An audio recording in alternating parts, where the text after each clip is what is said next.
edition of the Watchpoint Post Show live from the Blizzard Arena in Los Angeles. I'm your host, Malik Forte, joined at the desk by Zoe, Brent, and Hex once again. Guys, another exciting day. We're going to start with you, Hex. What was your biggest takeaway? What did you learn today? About Disney princess lore. I was a little taken aback by that. No, seriously, I learned that Chengdu, Somebody got it for it. Chengdu cannot win another game through the rest of this stage, and they're still going to be one of my favorite teams. I'm going to pick them every time because I think they just make the league more entertaining. I agree. I agree with you. What about you, Brent? For me, I don't know if I want to say it. It's too negative. I've been very negative today about these teams. You're in a Can you spin mood. it positive? I'm in a mood. Don't be negative, but Try be to real. spin it. Be real? Yeah. You don't. I don't know. I'm kind of trying to save it for the general highlights, you know. But I guess honestly, I was dead impressed by Gladiators. To be honest, I think Gladiators turned it around in like a week. There you go. I'm keeping it positive. Keeping it positive. Yeah, look Good at job. you. I'm doing something right. Oh yeah, I think Gladiators turned it around after a week. That's super impressive to me. Well done. They look good today, indeed. All right, so what about you? Well, Brent just kind of stole mine. So where do we go from Unfortunate. here, right? I think I'm just going to double down on it. I think it was really impressive that everything we criticized the Gladiators to be doing wrong, they rectified. Yep. They Fixed it instantly, up. they listened to us, right? Exactly. That's It what was happened. all us. It was all us. It was Like, all I'm us. actually trying to claim this from them. I'm not. But yeah, no, it was great to see that turnaround. I'm very happy to see them, turning it up on stage again. It's great. I really thought you were going to say being chosen to save the world with your game skill. And Josh chose you. I thought that was going to be your moment. I mean, that's like more of a lifetime achievement than just today. That ranks a bit higher, actually. All right, fair enough. Well, if you haven't done so already, you need to go get your Overwatch League All Access Pass on Twitch. It's the only way you can check out the live Q&A we have with Bunny from the Los Angeles Valiant on Twitch right after Watchpoint. So make sure you go do that. And, well, the Valiant may be eliminated from the Stage 1 playoffs, but the Toronto Defiant and the Chengdu Hunters are both still in contention for a playoff spot. And after taking the first two maps, the Defiant came out at the half looking poised to take a step closer to the stage playoffs. If the Toronto Defiant are the poster children of textbook fundamental Overwatch, I believe the Hunters are the antithesis of that. We got to see some of that flashy Hunter style, but it looked like the Defiant did their homework. They were well prepared for the insanity. I think the Defiant practiced by just playing mystery heroes all week. Like, we need to know exactly what this team's going to run. Oh, we don't know what they're going to run, so let's just play mystery heroes. We'll see how it goes, because they were able to adapt to all these just wonky, wild strats. Ivy was probably happy this game, though, because the fact that you're playing against Chengdu means you actually get to play a damage dealer. You get to play a DPS hero. So Ivy, a couple of times, he's popping off on the Tracer from what we saw. But I think, honestly, what this game showed as well is that Chengdu are still reasonably scary, honestly, as a team. Like, if you let your guard down even just a little bit, just a wee little bit, you might get taken all the way to the distance. On the real, though, I saw some improvement from the last time I saw them play as far as coordinating ultimates and actually using them in intelligent ways. And it comes down to like a lot of the minefield play that we saw, where they're coordinating around that, where last week it was a little bit more of a free-for-all. There are signs of improvements from this team communication-wise. Am I crazy for saying that I feel like I saw some more of the Defiant strengths with them playing against the Hunters in their crazy style?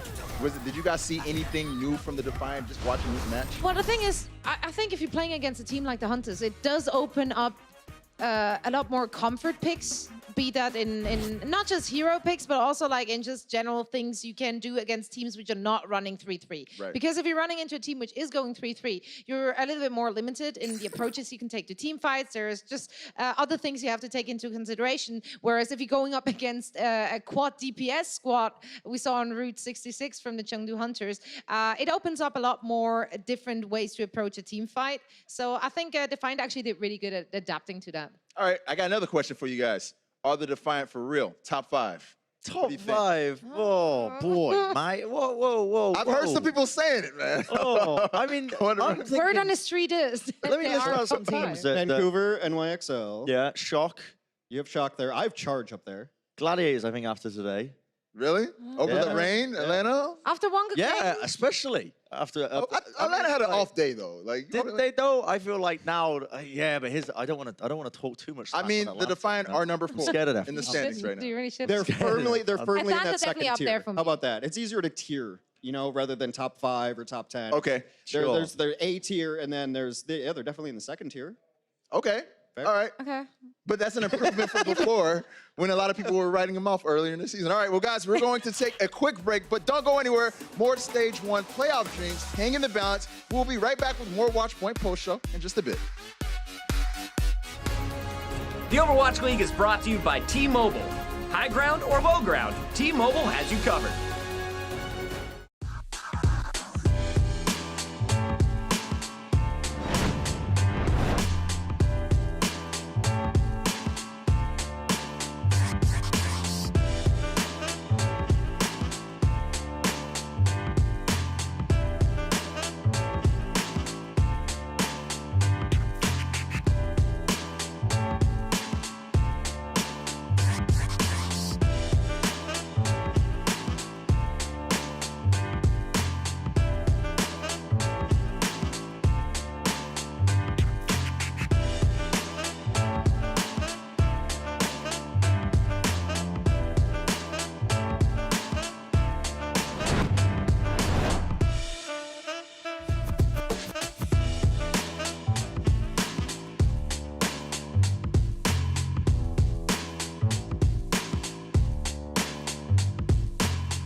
Break that.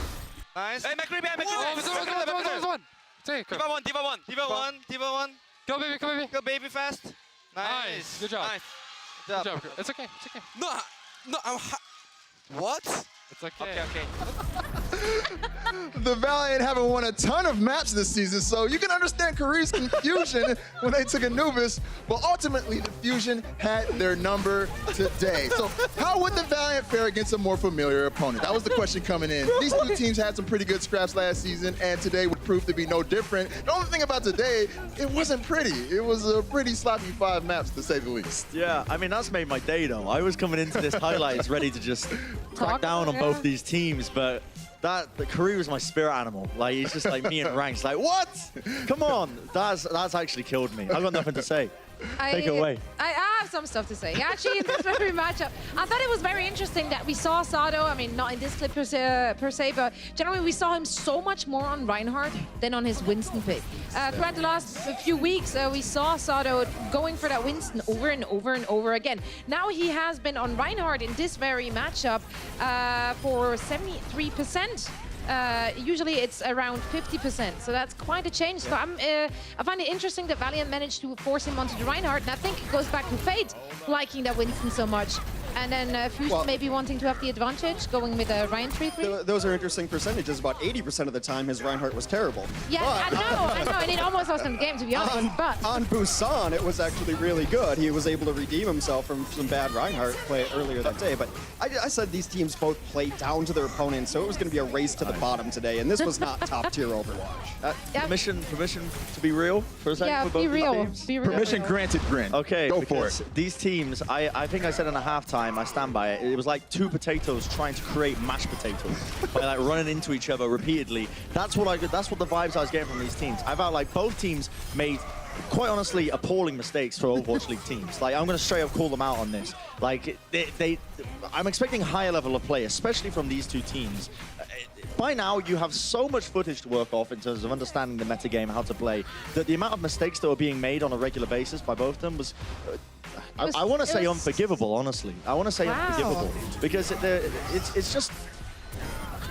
I'm just upset. That's okay, that's okay. So here's the bright light. I was actually really impressed with Boombox and Neptuno. I think they did a fantastic job to, despite all efforts of Sado to trying to feed, keep him alive. And he really tried to die. Like that was an active effort on his side. However, they were not having it. They kept him alive. We're talking no about matter Jonak what. syndrome. That was bumper syndrome. Pretty much. So much stuff as well. It's all coming back to me like a flood. Like as I was watching our highlights, like it's got me down again. Yeah, you got emotional. Genuinely. It's fine. Like, Don't worry about it. The fact that Valiant just weren't engaging, like just at all. The fact that Philly was sometimes over engaged, like just is. It's just a mess, isn't it? I'm not gonna lie. Sometimes I see Tato playing Winston, and I think to myself, I miss Fraggy. Yeah. Where's he at? Yeah. Where's Fraggy? Where's he? All right, so Hex, this is your second straight match casting the Valiant. What are you seeing in their matches that needs to change in stage 2? It's somewhat rare in Overwatch that you can tell a team is not communicating well, but they've just been schooled as far as engaging and disengaging go. And it goes back to the Charge game where they would try to engage with Rally and Charge would back out and then they would re-engage on them. On this match in particular, it happened on Nepal where they don't know how to disengage. Half of them try to leave one way, half of them try to leave another, and guess what? You all die when that happens. So it's just the calls of, are we going in? And then 4 people go in and 2 don't, the same level of aggression. Or when it's time to leave, they don't all leave correctly. So it's got to just be coaching or communication. But for me, it's all about their disengagement failures and their engagement failures. They seem so tentative doing both. And whereas you watch a team like Charge, they're decisive. We're either all going to fail or we're all going to win, but we're all going to do the same thing. Right, and I heard you say, you used a new term during the cast. You said that they were getting out-disengaged, the Valiant. Yeah, right. Is that one we need to coin? No, I mean, I guess it'd TM it for me, I suppose. But I noticed it when I watched the Charge particularly. And if you go back and watch those VODs, it is completely one-sided. Watch King's Row, for instance, of they rally with agilities. Charge is like, nope, later. And then Charge comes right back in, and for whatever reason, maybe they don't have speed boost up or whatever, but they just get walked in on. They don't disengage from teams. It's strange. Right, it's so important to move as a unit in this game. We're going to move on to another LA team. The Los Angeles Gladiators look to be a bit better than their LA counterpart and bring a win to the hometown crowd here in the arena. And I gotta say, it was an interesting game. We kicked off the day with the Atlanta Reign looking to keep their high-octane gameplay going against the Gladiators team that played like their backs were against the wall. This was actually a completely different Gladiators team than the one that we saw last week. Yep. I think this was actually predictable because Roar was the issue, right? But then you bring in Azaria. I don't know about that. Azaria he's comfortable playing with, and now that Decay is over the nerves of his first game, right? So your Azaria and your Rhine have to work as a single unit. And now they're doing that. Decay showed us mechanical skills, but now Roar's more comfortable knowing Decay, knowing the timings of the bubbles, and he played worlds better. I think it's a lot more actually as well. I think you've hit the nail on the head there as well, Hex. To be honest, I'm not gonna take your point away from. Thank you, Brad. There you go. I'll give you that one. Courteous. I'll That give you means that a one. lot to them. But it's everything that we said that they needed to fix. So it was the ability usage. I'm talking using the armor packs at the right time. Raw not overextending as much. The bubble usage was on point. It all started to come together in this match, and I was so bloody impressed with Gladiators turning this around because we all predicted Atlanta Reign coming into this. This was Atlanta Reign being the favorites in this matchup, and Gladiators just absolutely swept them because this is the Gladiators that we expected coming into the season. Now they finally turned up, but I just wasn't expecting it to happen this quickly. So I really just need to give all the praise to the players and the staff behind them managing to turn this one around. It is truly astonishing. I do honestly think, though, they could have rolled them harder if they wanted to. I felt like they were very timid, though. They were not capitalizing on mistakes we saw from Atlanta. And there were so many times where their friend was basically dead already. However, they did not follow up on getting the kill. They were super far back, very conservative, and I think it could have been even more one-sided. I know it was 4-0. However, it could have looked even more one-sided during the actual match. Careful. They did show up their preparation, though, knowing Atlanta's strategy on Anubis, the bunker hold, and then just running a Genji on it, because we've seen teams struggle to adapt to that. And all you really have to do is run a Genji into that. I was going to ask you guys, what do you think went wrong with the Atlanta Reign today? Because they did not look like themselves. So much as the Gladiators looked better, it seemed like Atlanta just wasn't themselves. Pish posh. They'd be back in the game. Everyone can lose a game. Okay, yeah. I'm not worried. I got you, Atlanta. I'm not worried at all. I think as an emotional team, if you get whapped like that early on, it all goes downhill from there. Yeah, that's true. That's where I was getting at, Hex, there. All right, well, guys, unfortunately, this match was not a bright spot for the talent at this desk because every one of you guys picked the Reign to win this match. And check out what the Gladiators tweeted. A little victory song. Hey, Alexa, play some Purple Rain. It's pretty good. Purple Rain. Pretty good. Keep it Go home and that listen. one. Keep it that one, Gladiators. You know, you got to take the victories where you can after this stage one. You know, fair enough. Fair enough. Makes me want to go home and listen to some Prince. Okay, well, a big win today, but there are not a lot of matches left for the Gladiators to make it into the Stage 1 playoffs as they now sit at 3 and 4. The Fusion, Reign, and Defiant are still sitting above the cutoff for the playoffs, but the Hunters have a tough road ahead after that loss to Toronto. So what do you think, guys? Does that look like our 8 playoff teams, or do you expect some more teams to kind of make their way up and shake things up a little bit this week? I think it's going to get shooken up, like, for Yeah. sure. Yeah. Like, genuinely, I have the memory of a goldfish, so I cannot remember the teams that are outside of it. But there's no way these standings are staying the way they are, especially with the way, like, I mean, I think Philly might have, like, claimed enough wins now to maybe just kind of secure their spot now. But, I mean, I definitely wouldn't say Philly is looking like a top 5 team right now, and that's where they're sitting in the standings. Well, I think the Gladiators are beating the teams they have to beat because they're beating teams ahead of them in the rankings. Like they did today, they beat Atlanta, and I think they have Guangzhou up next, if I recall. I think that's Don't Saturday. look at me. So, yeah, I know. But I should know because I think I have that. Stefan Anyway, confirmed. but if they can beat teams that are ahead of them in the rankings, then you can start seeing things shift very, very quickly. Yeah, I think to answer that question, we really would have to take a look at the actual matchups coming up for us because we have so many few more matches for each team. It really, really depends on the strength of schedule that will determine where the teams will actually end up. But I well- don't have them in, In your back of head. my head right now. Totally so, yeah. understandable. Well, it's coming down to the nitty gritty. But guys, we saw some shade being thrown earlier by the Gladiators, and some shade was thrown my way by a certain Hunger Oh. Games actor today. But was it the most over-the-top moment of the day? Find out after the break. The Overwatch League is powered by Intel. Game, record, stream without compromise on Intel Core i7. And by Omen by HP, the official PC and display of the Overwatch League.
Welcome back, everyone. We've seen a lot of insane moments today. Some call them crazy, others call them poggers. We call them over the top.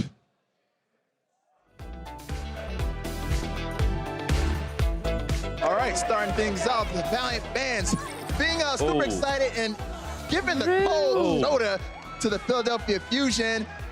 You see this little girl having herself the time of her lives. I guess the highlight of this is the fact that the Valiant fans are still having a great time despite their team not going so Sam well. pointed out.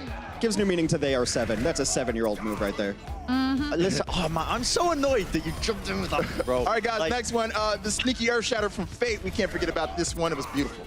Beautiful. This was Superb. a classic case of check your corners. You know, you don't see this often. Realistically, pulling out these bumper plays. I think everyone's got a bit of the bumper fever. You know, Just kind of trying to really sort of mimic that kind of play style. They should have Didn't work seen out that for coming. Valiant. They did see no shield or anything on that bridge. They should have known. All right, next we have Jinmu with a crazy hold on point A with Hanzo. Good seeing Hanzo in play today. I enjoyed it. I enjoyed that. What about you guys? It's the one hero I can't play. Same. It's the worst. You're kidding me, right? Is that the only one you can't play? Oh, line of the funny? day. What's Hex funny? lost it on that one. What's funny, Hex? What's funny? You know what's funny. Moving on. Masa with another great environmental kill on Rialto. We've seen a lot of great Lucio plays. Masa seems to be at the center of most of those. He's a big lad, honestly. I mean, in game, obviously not in real life. He's actually relatively in shape and fit, but Thanks. Yeah, he plays Lucio well. I don't know what to say with this clip, honestly. It's just what I've come to Just expect a of Massa. Massa moment, yeah. Just a Massa moment. Just Masa doing Masa things. All right. lad. And finally, our most over me of Zoe and Bren. Who do you think will be able to save the world because of their video game skills? Well, you play console. Bro.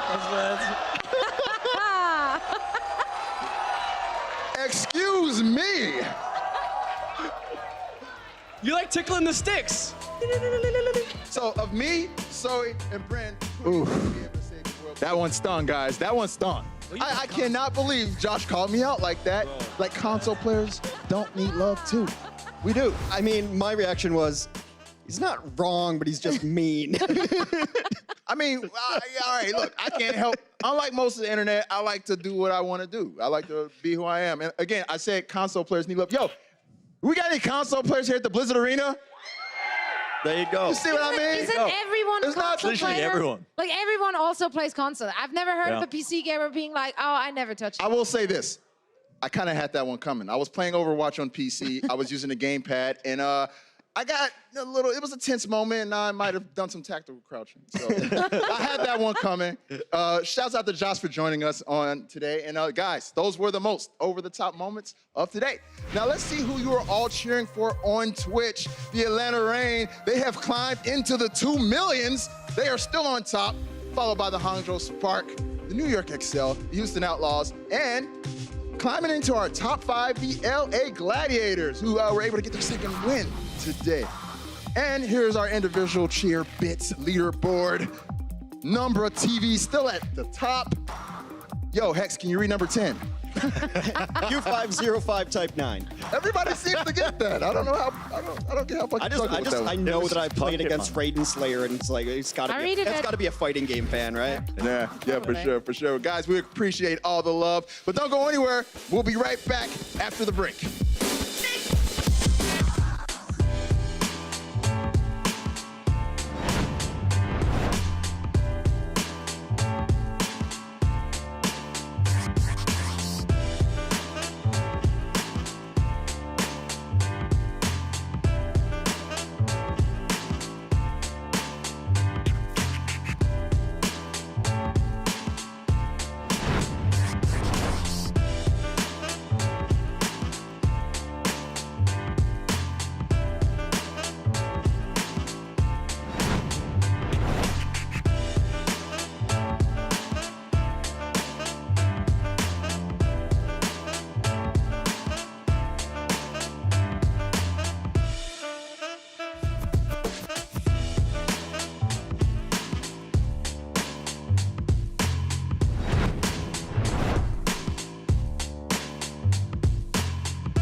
Welcome back, ladies and gentlemen. Let's take a quick look at what we've got in store for tomorrow. Paris looking to get back on track against Vancouver. The NYXL trying to play spoiler against San Francisco. And the Fuel Dragons rematch from last week. I cannot wait for that one. But Zoe, what are you looking out for tomorrow? Honestly, I think all 3 matches tomorrow are going to be absolutely insane. But one I will have my eyes on will probably be the first one. Vancouver going up against the Paris Eternal. There we go. Got there in the end. I'm super excited to see if, what did Paris's loss really mean? Yeah. Like, was that for real? Or are they, was it just an off day? I'm really interested to see how they will fare against the Vancouver Titans. Are they truly the best GOATS team over the Vancouver? Probably not. Yeah. Probably not. There we go. Probably not. We're going to find out tomorrow. What about you, Brent? The games are going to be fire. I completely agree with Zoe. I think all 3 are going to be, there's the potential there for some really good matches. It has to be number 2, though, right? New York Excelsior versus the San Francisco Shock. This is going to be, in my opinion, this is the match of the week. This is actually going to be fire. Firstly, we get to see, New York Excelsior. They're probably going to be tested for the first time. Shock, they're playing for playoffs now as well.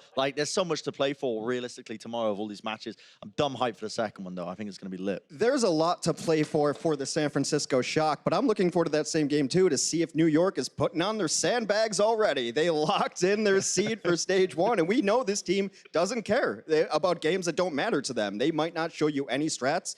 I hope they try, because I want to see if they're good against a team that's actually good. They've had a cupcake of a schedule so far, but it's very possible that New York just phones it in. So I'm actually interested to see if they try. All right. I'm with you, man. I agree with all you guys. I'm excited. It's Friday tomorrow. It's Friday, and we get good Overwatch matches. You cannot argue with that. But guys, that's going to do it for us today. Make sure you stick around for the live Q&A with Bunny, only on the Overwatch League All Access Pass on Twitch. We'll see you all again tomorrow for the pre-show live at 5 p.m. Pacific. Until then, we'll see you later.